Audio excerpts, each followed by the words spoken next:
Depois de um julgamento histórico, o processo de impeachment do presidente americano, Donald Trump, chegou ao fim nesta quarta-feira. Em um resultado que já era esperado, Trump foi absolvido das acusações de abuso de poder e obstrução do Congresso. Eram necessários 67 votos para que o presidente fosse removido do cargo. Em um Senado controlado pelos republicanos, a acusação de abuso de poder foi rejeitada por 52 votos contra 48, e a de obstrução do Congresso foi rejeitada por 53 votos contra 47. O único republicano a votar pela condenação foi o senador Mitt Romney, que representa o estado de Utah.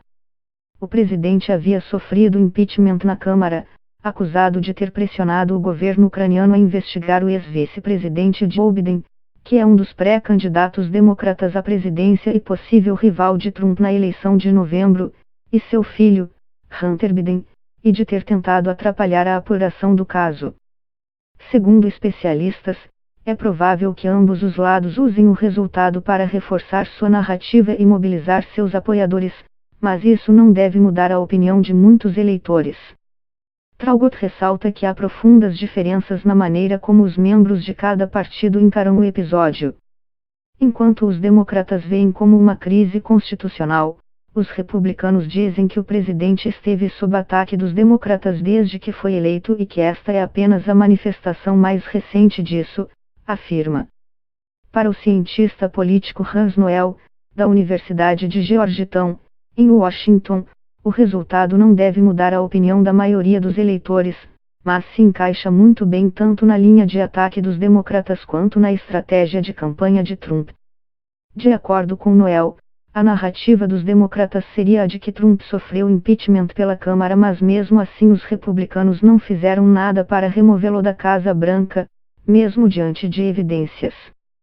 Do lado republicano, o argumento seria o de que Trump é um líder que representa o povo e os democratas querem tirá-lo do poder.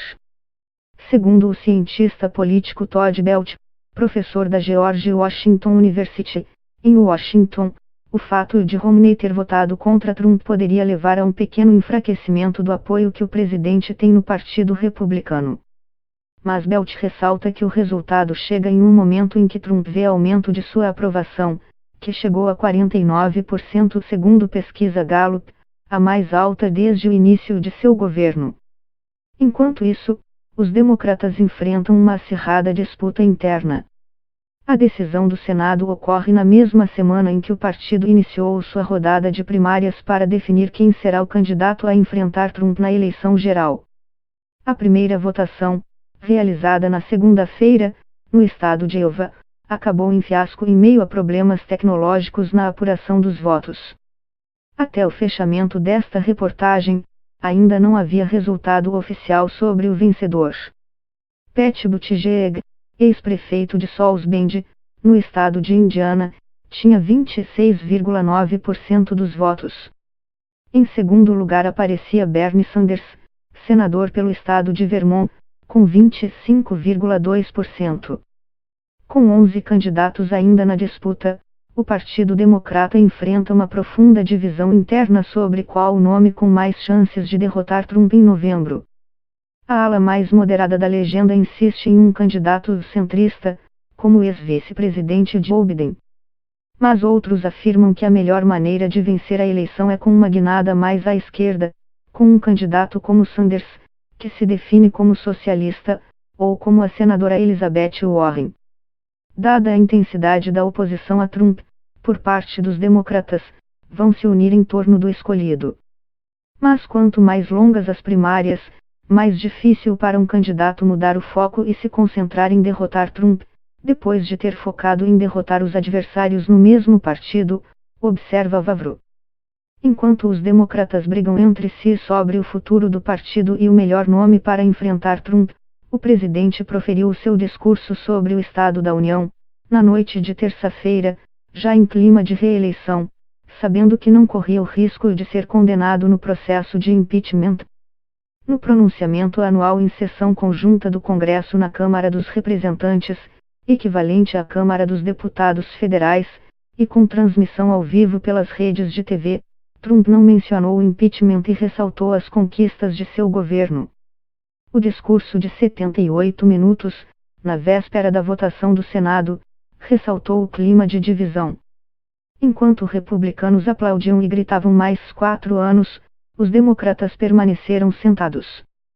Trump se recusou a apertar a mão da presidente da Câmara, Nancy Pelosi.